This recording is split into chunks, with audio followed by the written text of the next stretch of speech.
Hello, I am Remo Yes Man, and I've never been the biggest fan of Mortal Kombat, but hear me out. In my head, Mortal Kombat peaked back when Mortal Kombat Deception and Mortal Kombat Deadly Alliance were a thing. In those Mortal Kombat games, you had a slew of characters to fight with, then on top of that, each character had two different fighting styles and a melee weapon. I would always open up a fight by switching to my melee weapon and impaling an enemy. That way, they're gradually bleeding out throughout the entire round. But those days are long gone. Those are days of a bygone era. You will never see that much content in a Mortal Kombat game nowadays because the parent company wants to monetize certain aspects of the game. So I kinda stopped playing Mortal Kombat even though I've played just about every game up until 1. But Mortal Kombat used to be something I played year round. Instead, it turned into something I played simply for the story.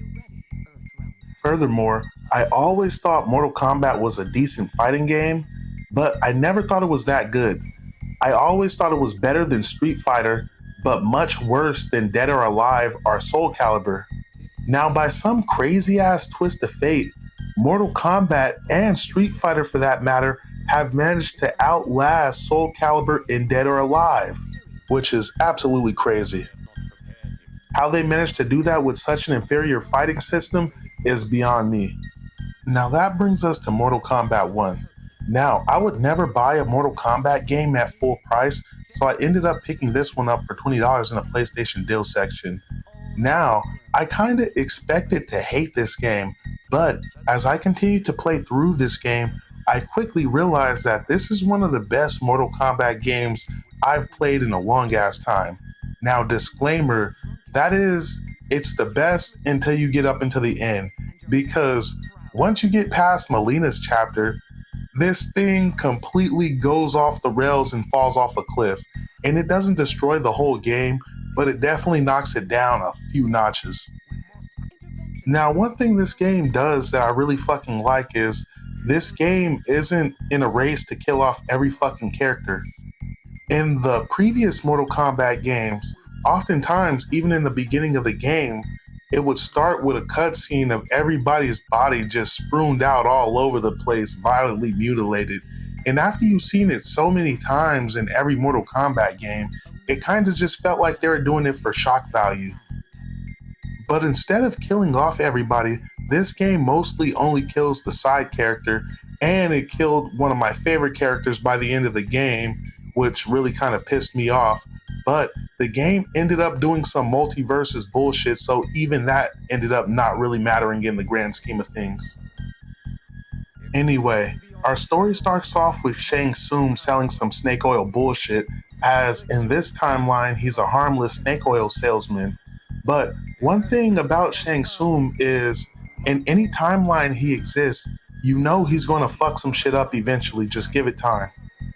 So eventually, Shang Tsung gets called out for selling snake oil, and he subsequently gets his ass whooped by the civilian population. But after that violent ass whooping, he gets visited by a mistress woman who offers him a chance to fuck some shit up, just like I was saying. Anyway, flash to Kung Lao and Raiden. They're in the field harvesting cabbages or some shit. And yes, in this story, Raiden is actually a normal dude and Liu Kang is the master of time or whatever the fuck. Now, they gender swap some characters in this, which I honestly don't give a fuck about, but they really did need to swap Raiden and Liu Kang at all in this story. This story could have literally worked out fine with Raiden and Liu Kang having the opposite roles, which would have been their original roles to begin with. Anyway, these guys are in the field harvesting cabbages, and you can tell Kung Lao yearns for something more. He wants adventure or something more in his life, as he doesn't simply want to be here harvesting cabbages. But Raiden basically tells him to shut the fuck up, let's get this done, and we can go to Granny Chio's restaurant and get something to eat. So these motherfuckers go to Granny Chio's ramen shack, and Kung Lao and Raiden get into some childish ass argument over who finished the work first, and thus who's paying for the meal. And these guys decide to start duking it out right here in the restaurant. So you get your first fight right here in the restaurant, which is fucking wild. So after Raiden and Kung Lao finish duking it out in the fucking restaurant, we end up getting third-partied by the Lin Kuei. And what's funny about this is everybody in the restaurant just runs up and starts fighting. Like, dog, what the fuck is this place? Anyway, unfortunately, during the chaos, Granny Chio gets hands put on her in the midst of the chaos, and I end up having to fight Smoke. And then after I beat his ass, I subsequently end up having to fight Scorpion. So a fight ensues between me, Smoke, and Scorpion, and after I put those guys down, I go to assist Raiden, who's over here duking it out with Sub-Zero, and unfortunately, during the whole scuffle, Raiden ends up getting immobilized. So Kung Lao throws his hat at Sub-Zero, which does absolutely fucking nothing, but Kung Lao sees a chakram, and he picks up the chakram, and he throws that at Sub-Zero, and that is a little more effective, and that's where he gets the idea to put that on his fucking hat, which is absolutely diabolical. So I end up having to fight Sub-Zero, and listen, I am aggressively average when it comes to playing Mortal Kombat. If this was Soul Calibur, or Dead or Alive, or Super Smash Brothers, yeah, we could play competitively and I'll absolutely put hands on someone. But I find that I enjoy Mortal Kombat the most when I play casually. Then on top of that, I'm not gonna even act like I know what a true combo in this game is, because I fucking don't. But anyway, after we whoop Sub-Zero's ass, we go to check on Granny Chio to make sure she's all good, and this bitch is still alive after that ass kicking they gave her. This bitch must have bones of the ancient or something. Anyway, after all the chaos, Liu Kang brings his ass out of the shadows and reveals this was all a test and we've proven to be worthy fighters and we may now join the cause. And then everybody just casually gets up off the floor and we have one big happy fucking reunion. And one thing I do like about this is I like how Sub-Zero, Smoke, and Scorpion are brothers now. And if not brothers, they're repping the same faction, because I feel like it makes a lot more sense. I always thought it was kind of weird that you had all these different motherfuckers repping different factions, yet they got the same outfit, just a different color.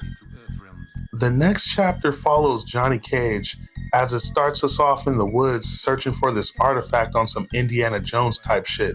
So while all this is going on, we're running through this cave and we get ambushed by this vampire bitch named Camilla. So I end up having to fight this bitch and give her the old 1-2 buckle my shoe. And side note, why is this bitch not a playable character? I actually really like her. But we recover the artifact, and as we recover the artifact, Zombie Boy gets all pissed off and he goes, "Arr," and he causes my boy to fall into a vat of mercury. And I'm pretty sure that's not how mercury works. But we end up having to fight this motherfucker and give him the old 1-2 buckle my shoe, and we recover the artifact and get a decent cut, as this is all just a movie. So as filming wraps up, Johnny is trying to pitch a TV series or a movie on a streaming service or some shit, but the studio doesn't seem interested, as at this point Johnny is kind of washed and the only one that doesn't seem to get it is him. And even as Johnny Cage gets home, his girl tries to talk some sense into them and tell him he can't keep living like this. It's way too extravagant. But Johnny just doesn't seem to get it, and Johnny says he can't slow down now, he needs to go faster. And one thing that's worth noting is she starts pointing out all the random assets they have around their house that they don't need, and one of which is a blade in the form of Sento that cost Johnny $3 million. And apparently this blade is not his, because as Johnny Cage's girl storms out, Kenshi walks in, and Kenshi is fucking pissed because Kenshi wants Sento, because apparently that sword is a fucking heirloom and Johnny shouldn't have it. But instead of negotiating, we decide to whoop Kenshi's ass because it's America. So after we beat Kenshi's ass, we tie him up and we start questioning him. And in the process of all this, Liu Kang and the gang shows up to this motherfucker's door trying to recruit him. Now, Johnny thinks this is all a pitch for a movie, and I almost don't blame him because how ridiculous this shit is. But eventually Johnny decides to go on with this movie bit because he thinks this is still a pitch. So Johnny ends up grabbing Bihan, and when he grabs Bihan Bihan gets pissed off and Bihan puts hands on Johnny and ends up knocking his ass into a $2 million vase. And at this point, Johnny's pissed and we end up having to fight Bihan over the fucking vase. Now, after a back and forth with Bihan about the fucking vase, Liu Kang finally convinces this asshole to leave with him. So now we're back at the temple, and this motherfucker Kung Lao pops up with this bladed hat. And I'm not gonna lie, bro, that shit looks cool. That shit looks way better than the original. Anyway, while all this is going on, Johnny Cage is getting kind of anxious because he's trying to figure out how he's going to come up with a cinematic universe based off of all the monsters and goblins and motherfuckers that he's going to see. But Johnny Cage does end up having to ask Liu Kang what's our record at this Outworld Mortal Kombat tournament, and Liu Kang goes on to state that, Earthrealm and Outworld are evenly matched. What the fuck do you mean we've been evenly matched this whole time? That sounds like some Democrat and Republican levels of bullshit. Sounds like you guys are rigging the tournament against all the other combatants. Anyway, Liu Kang informs us that we must engage in combat in order to pick Earthrealm's champion. And for our first fight, we have to take out Johnny Cage. And I'm not necessarily mad about that because Johnny Cage has always annoyed the shit out of me. I don't know why. Although he did have that whole Let's Dance sequence in the movie. Let's dance.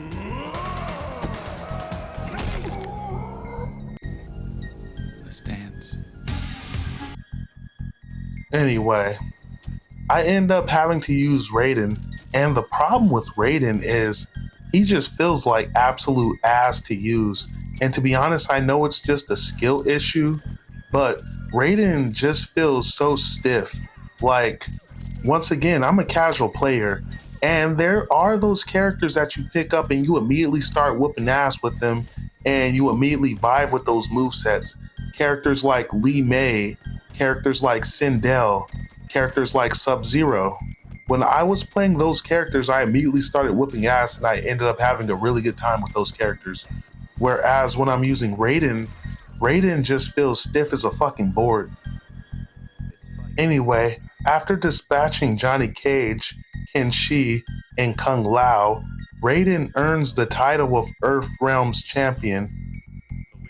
And the crazy thing is, you can swap Raiden and Liu Kang's place in the story, and not a whole lot really changes.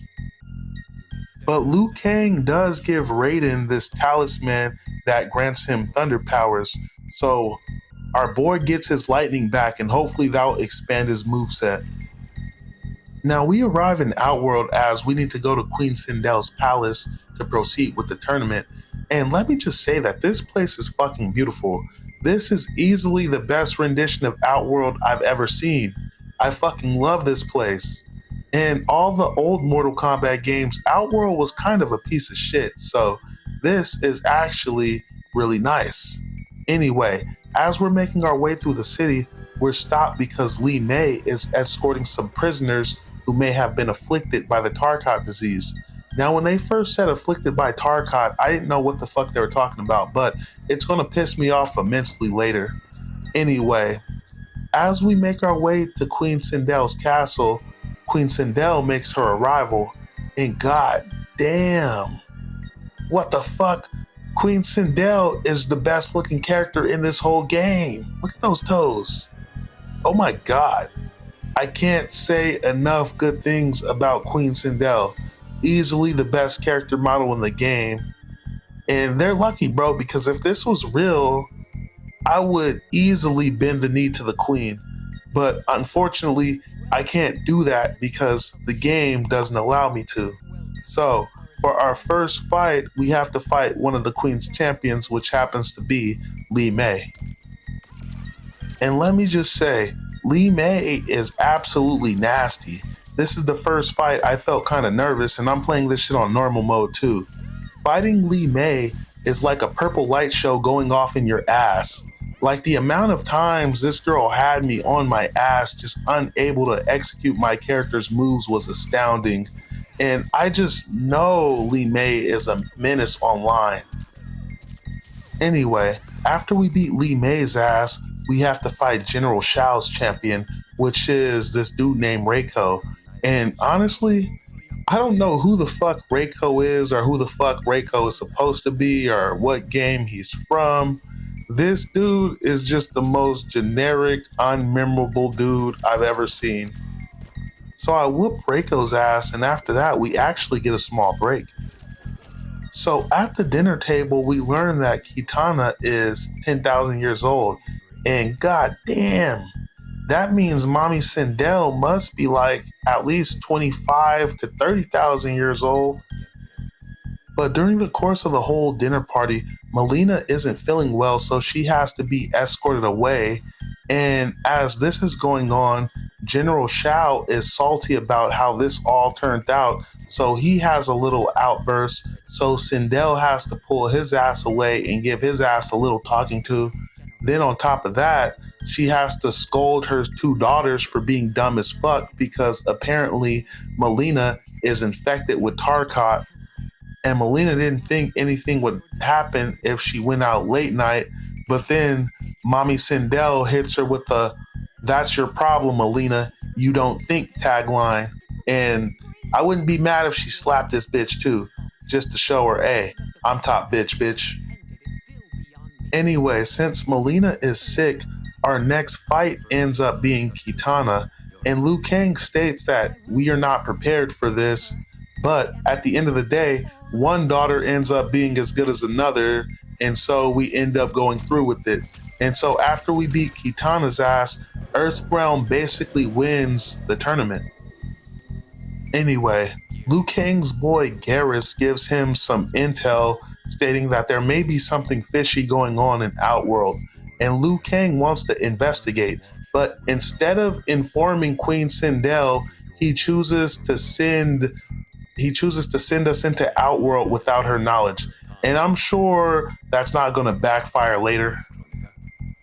Anyway, we infiltrate one of Shang Tsung's encampments, and we see a group of Barakas fighting a group of Shang Tsung soldiers. And to be honest, I don't know if Tarkat was the original race of these guys, but Tarkat is now a disease, which is weird. I always just called these motherfuckers the Barakas, but it would make more sense if their race was the Tarkats or some shit.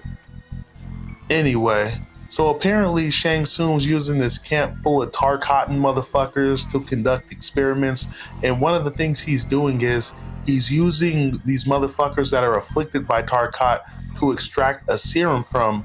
Therefore, he can make a potion that will alleviate Princess Melina's Tarkat. If this whole thing sounds stupid, that's because it fucking is. So now we're playing as Kenshi, and we end up having to break up this little gathering. And once again, Kenshi is another character whose moveset I never really liked. But once again, to be fair, I'm sure that's a skill issue. But after we beat Baraka's ass, we make our way towards Shang Tsung's castle. So we arrive at Shang Tsung's castle just in time to see him about to inject Melina with some shit. So naturally, we intervene. So in order to stop us from intervening, Rain provides a distraction in the form of combat while Shang Tsung whips up some more potion. So we end up having to put hands on Rain, and after we defeat Rain, we end up having to put hands on Kitana in quick succession. So as we defeat Kitana, we end up having to fight Melina as her Tarkat affliction is starting to take over. And Melina is one of those characters that also has a saucy ass moveset. I love Melina, and I bet she be giving out work online in this game. But unfortunately, as we try to restrain Melina after we beat her ass, Melina breaks free and she picks up two Kitanas and subsequently stabs Kenshi in both of his eyes. So, on the next edition of Mortal Kombat, it's how Kenshi got his eyes back. Anyway, now that all this has come to this point, we end up getting thrown in jail for the simple fact that we snuck back in the Outworld without Queen Sindel's permission. And so, at this point, everybody ends up dispersing and Quan Chi shows up to make his appearance. And I swear, I used to like Quan Chi and Shang Tsung But these two were so fucking overplayed and overrated. You guys can't come up with a new villain. It doesn't always have to be these two motherfuckers. Like, we know they're gonna fuck shit up in any timeline they exist, but it seems like by now you would have had a better villain than Quan Chi, Shang Tsung, or Shao Kahn. Anyway, we wake up in jail and Kenshi is blind as he's been impaled through both of his eyes, and Reptile is our jailer.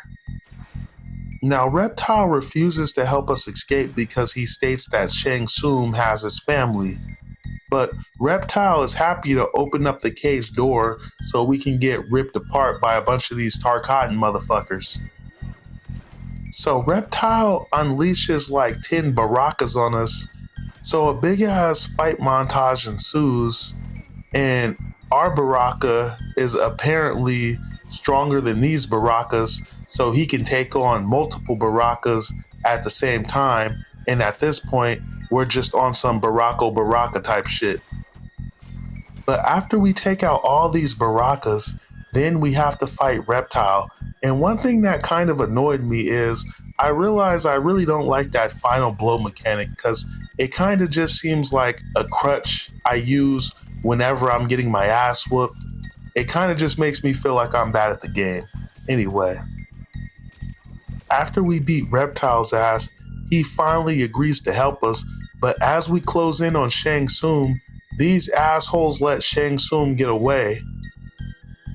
So after we bust down a door, we casually escape Shang Tsung's castle and we end up traversing through the living woods.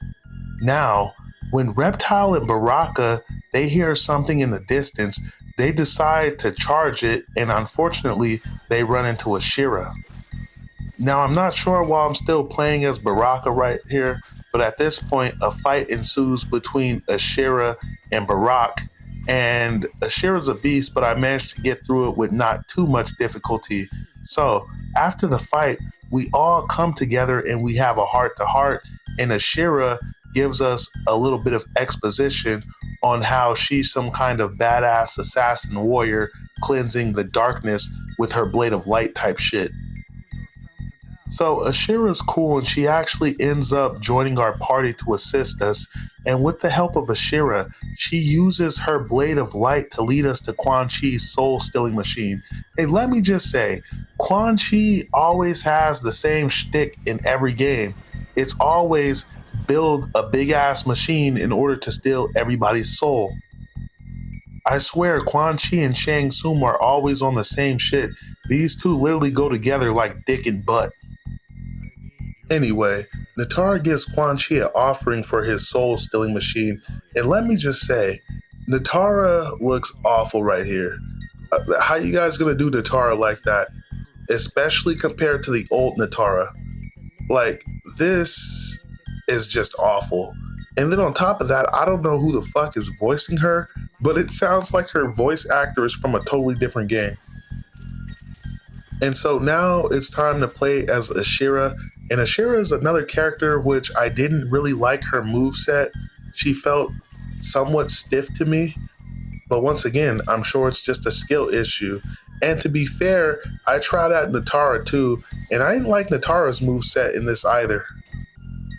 So Quan Chi manages to finish his spell and he creates Ermac.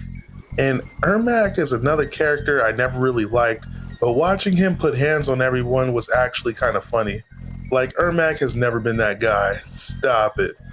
Anyway, before we go after Ermac, we have to fight Havoc, who's another character I don't really care for. So I beat the shit out of him, then Quan Chi wants to get involved. And after a little bit of back and forth between Quan Chi and Ashira, I was like, God damn, I got a little bit more respect for Ashira after you learned that Ashira killed both of her sisters. Anyway, after we beat Quan Chi's ass, Ermac just continues to put hands on everybody, but Kenshi runs up, and Johnny Cage previously told him to stay behind due to the fact that he's blind now, but Johnny Cage appreciated the fact that Kenshi saved his life, and he gave him Sento, the family heirloom sword, even though Kenshi is now blind. And so now, Kenshi can actually see again, with the power of Sento because magic. And so now Kenshi's not just a useless blind man, and he can help assist us in the fight against Ermac. So we beat the shit out of Ermac, and now we continue our pursuit of Shang Tsung. So in the next chapter, we're playing as Reptile, and we're pursuing some Outworlders from the rooftop, considering the fact that Reptile can go invisible. So we're waiting on some intel from Reptile so we can proceed, but Reptile goes and gets his ass caught because apparently his invisibility only works sometimes. So now we're playing as Reptile, and a fight between Reptile and Li Mei ensues, and I am absolutely getting my ass whooped by Li Mei. Li Mei is absolutely dogging me, and I've always hated Reptile, but unfortunately I have to rise to the occasion in order to proceed with the story. So after taking out Li Mei, this pisses off Katana and Tanya, and so they make their way over, and I'm forced to engage in a fight between these two. And once again, there's just no easy fights with Reptile, and I'm on normal mode. I do marginally better than my fight with Li Mei, but I still end up kind of getting dogged, but I just barely managed to beat Katana. Then I'm forced to go up against Tanya in a one-on-one. But thankfully, I have a much easier time fighting Tanya than I did Kitana or Li Mei. Anyway, after that whole sequence is complete, General Shao catches up to us, and they basically surround us and a big-ass fight ensues. And there's so many of these big-ass fight montages between main characters and useless side characters, it's pretty hilarious. But the only ones who ever seem to die most of the time are just the useless side characters, and I'm not necessarily opposed to that. But anyway, I don't like General Shao, but he's not as cheap as Shao Kahn, and I do eventually whoop his ass. Anyway, we make a tactical retreat, only to run into Liu Kang, who showed up just in time to do absolutely nothing. And Liu Kang is telling us it's all good, we can go and rest.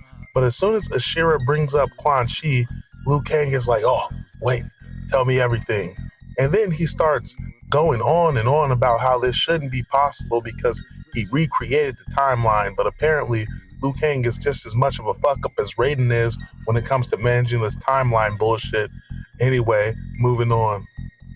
In the next chapter, we see Liu Kang gathering up Bi-Han, Kuai Liang, and the gang so he can send them on an infiltration mission inside of Shang Tsung's castle. Now, these guys scale the castle wall, but unfortunately, upon reaching the top of the castle, they get ambushed by Natara, and a big-ass fight ensues. And this time, we're playing as Bi-Han, and Bi-Han feels crazy good to use. I bet Bi-Han be giving out work online. So after we put Natara's ass on ice, we end up getting ambushed by Ermac, and a fight ensues. And this motherfucker Ermac is like, oh, I am Ermac, and we are many.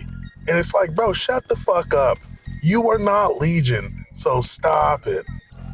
So we beat the fuck out of Ermac, and we continue to make our way towards Quan Chi so we can confront his ass. So as we stalk Quan Chi through the castle, we eventually catch up to him in the treasure room because, of course, Quan Chi is over here colluding with Shang Tsung like he always is. So a fight ensues between Bi-Han and Quan Chi, and one thing I will say about Quan Chi is actually kind of nasty. I always did like Quan Chi's moveset, especially more than Shang Tsung's. And back in the day, when you used to be able to use melee weapons, Quan Chi used to whip out two big-ass swords on your ass. Anyway, after we beat Quan Chi's ass, then we have to fight Shang Tsung back-to-back. And Shang Tsung is actually alright. I never really liked him that much. It's mostly just a skill issue. I never knew how to use him properly. I remember even using him this time in the story. I kept needlessly transforming into motherfuckers. But after we beat Shang Tsung and Quan Chi, we get third-partied by all the castle minions, and we get taken prisoner. So in the next chapter, as Bi-Han and Kuai Liang are being held captive, Shang Tsung manages to pique Bi-Han's interest with promises of an army and power, and Bi-Han is all too easily taken in. Anyway, Scorpion is like, fuck that, and Scorpion gets all bloodlusted, and I shit you not, Scorpion proceeds to solo every motherfucker in this goddamn chamber while he still has his chains on. And so while this fool Scorpion is fucking everybody up, General Shao proceeds to come and tries to stop Scorpion. Now, one thing I will say about Scorpion's moveset is I kind of feel like I like his old moveset as opposed to his new moveset, but I'm sure it's just a skill issue. So as Scorpion continues to make his way through this castle in order to escape, we eventually get ambushed by Quan Chi and Rain, and we're forced to dispatch these two assholes. So after we beat those two assholes, we continue to try to escape when we get ambushed by Havoc and this random-ass black dude. And who is this guy? I know Jax Briggs, but who is this motherfucker? I guess this dude is Art from the movies. Anyway, they grab me and try to dump my face into a vat of lava, but they fail miserably and a big-ass fight ensues. So after Scorpion beats the shit out of these two motherfuckers, he finally makes his way to the outside of the castle where he rendezvous with Smoke. But as Smoke and Scorpion are having a heart-to-heart, they get ambushed by none other than Bihan. So now we have to fight Bihan, and Bihan's pissed. So Kuai Liang puts hands on Bihan, and after we knock Bihan's ass out, we take his ass captive and we escape the castle. Now Garrus finally makes it back to Liu Kang and informs him about this mistress lady that gave Shang Tsung powers and shit. And Garrus also informs Liu Kang that her timeline crystals are not of this timeline, are some bullshit. And now that Liu Kang is armed with this knowledge, he's ready to get up off his ass and finally do some shit. So Liu Kang makes his way to Outworld in order to have an audience with Queen Sindel before this shit all goes tits up. But Liu Kang is confronted by Li Mei upon arrival. But instead of fighting Li Mei, Liu Kang manages to use Talk No Jutsu to convince Li Mei to help us out. So now we're riding towards the palace gate when we get ambushed by Reiko and the boys. And once again, a big-ass fight montage ensues, except this time you're playing as Li Mei. And let me just say, Li Mei is nasty. I love Li Mei's moveset. I suck at the game, and I can easily put hands on anyone with Li Mei. Li Mei is that bitch. And once again, I am playing on normal mode, but Li Mei makes me feel like a badass in this bitch. So as we're making our way towards the palace, we're walking through the courtyard when we unfortunately get ambushed by Tanya and these warrior priestesses. Now a big-ass argument ensues between Tanya and Li Mei, and since Tanya doesn't want to see things our way, we're forced to take this bitch hostage and present her to the queen so we can appeal to the queen's better side, as we're not going to kill Tanya, we're just going to try to negotiate. So as we're talking to the queen and we're trying to negotiate, this whole sequence is absolutely hilarious because Li Mei walks in front of Tanya while Tanya is still bound, and Tanya grabs Li Mei by the neck and just starts choking her with her binds. This is hilarious. Like, what'd you expect? Anyway, after we slap the shit out of Tanya, Kitana hops up and a fight ensues and we're forced to fight the princess. And this is actually wild. I can't help but wonder how Sindel feels about both of her daughters just getting their asses whooped right in front of her. So after we beat the shit out of Kitana, Melina hops up and a back and forth ensues between Li Mei and Melina. And Melina isn't trying to listen to Li Mei, so Li Mei slaps the shit out of her, but unfortunately, Melina's Tarkat starts taking over and a big-ass fight ensues. So now that Melina's Tarkat took over, we're fighting Sharp Tooth Melina, and we're forced to dispatch her in order to continue the story. So after we beat Melina's ass, we give her some more of the serum, and it's like, bro, this serum is just temporary. Like, eventually, she's not going to be able to rely on this serum, and she's just going to be Sharp Tooth Melina. But for now, we give this bitch some more potion, and we give Queen Sindel the intel we have. So we take the queen back to Shang Tsung's castle so she can see all the bullshit that Shang Tsung's been pulling. And as she's looking around at all Shang Tsung's atrocities, General Shao and the boys show up in order to impose a full-on coup and overthrow the queen.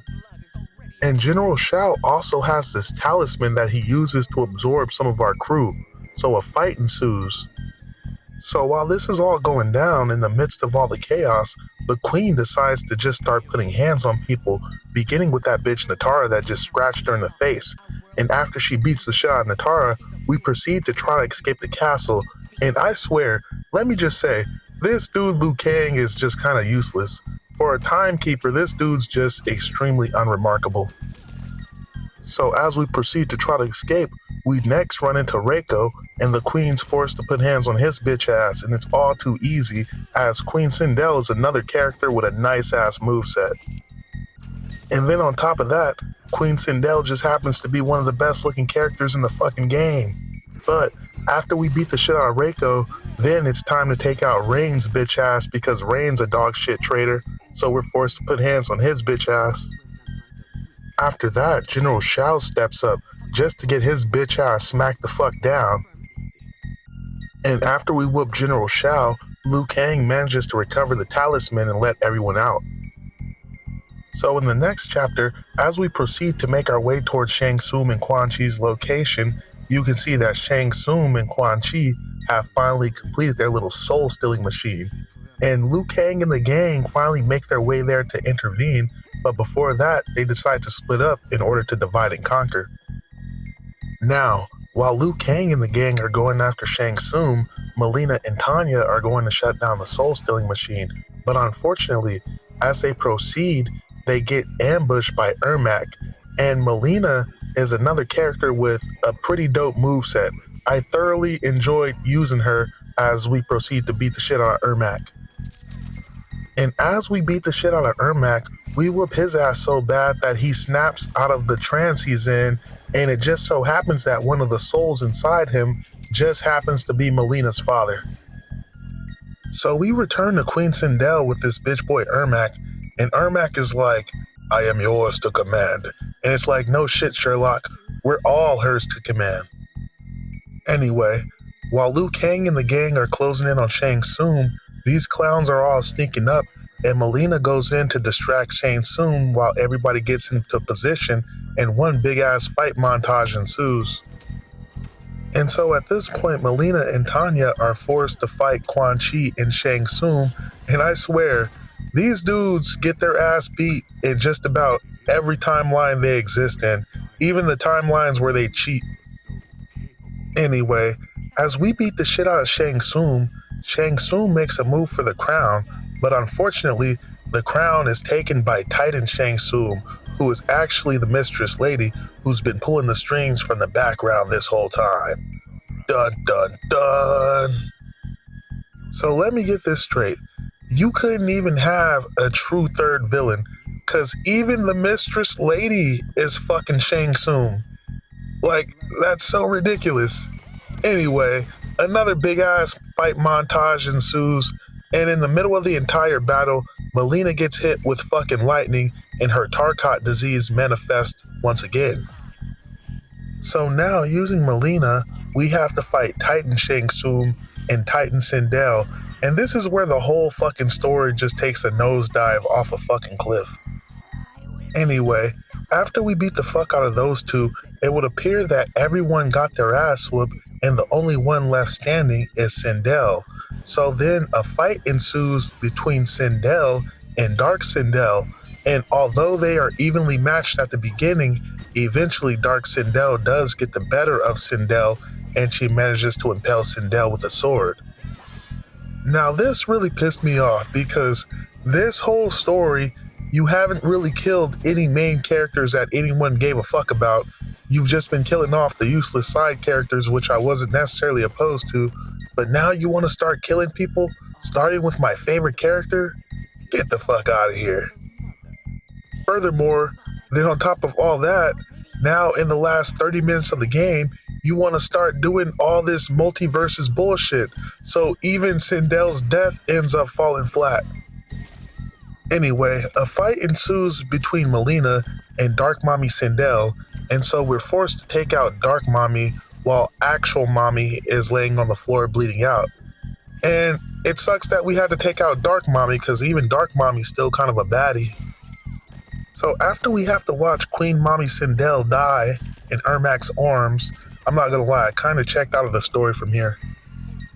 So Liu Kang gathers up the last of the remaining fighters, which now includes Shang Tsung and Quan Chi, and Shang Tsung gives Liu Kang the bright idea that, hey, you said you needed manpower. Well, why would there only be 2 timelines?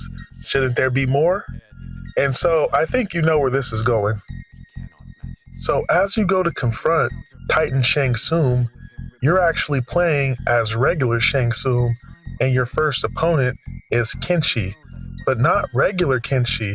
This is actually Titan Kenshi or Dark Kenshi or some shit. Anyway, after you take out Kenshi's ass, you're forced to beat the shit out of Rain. And I don't know if this is Titan Rain or Dark Rain or fucking Purple Rain or whatever the fuck. Anyway, after you beat the shit out of Rain, Quan Chi, Raiden, and Shang Tsung, they team up in order to destroy the portals. And I don't know if these portals are the source of this multiverses bullshit. I was really confused and I was kind of losing interest at this point. But apparently there's 5 of these motherfuckers that these guys need to take out. So as all of this is going on, we get third-partied by Scorpion and Sub-Zero, except this is Dark Scorpion and Dark Sub-Zero.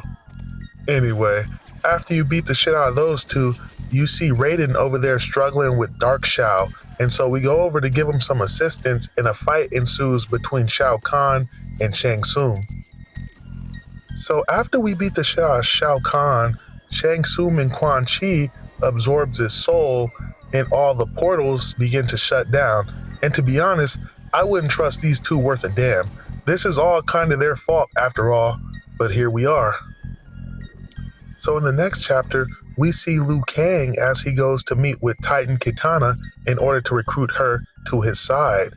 And as he's doing this, he's explaining all this timeline bullshit. And trust me, it's some bullshit.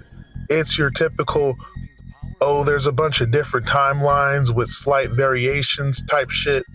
And I'm not gonna lie, all this multiverses bullshit kind of pisses me off. It makes it really hard for me to give a fuck about the story, and it makes it hard for me to give a fuck about any of these characters, because when there's multiple of the same motherfucker, it makes it so none of these assholes are special.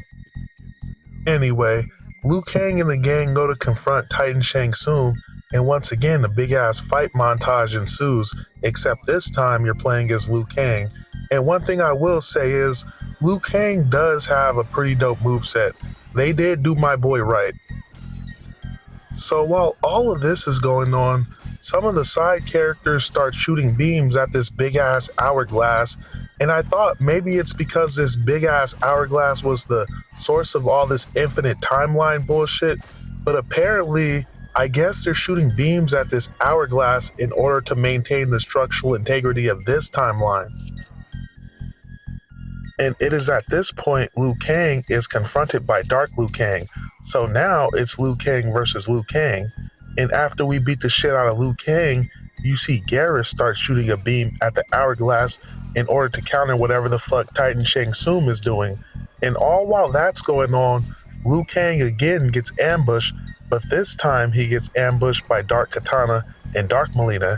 And so we're forced to engage in a battle with these 2 and take these 2 out of the game. And listen, this whole sequence of events is an absolute mess, but after we beat the fuck out of everybody, it looks as though Garrus did maintain the structural integrity of the timeline, and it is at this point that Titan Shang Tsung and all the Dark Clones retreat back to their timeline.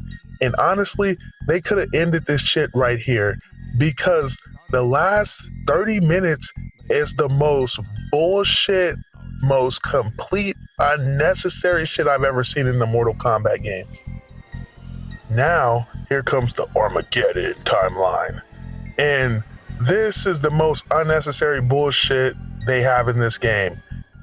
In this section of the game, you get to pick a character, and obviously I picked Sindel because she shouldn't have died in the first place compared to everybody else, but the game wants to remind you that this is still Mortal Kombat.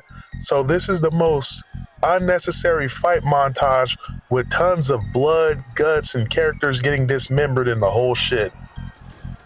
In the final sequence, it's literally just your character running up a giant stairway in order to get to the final fight.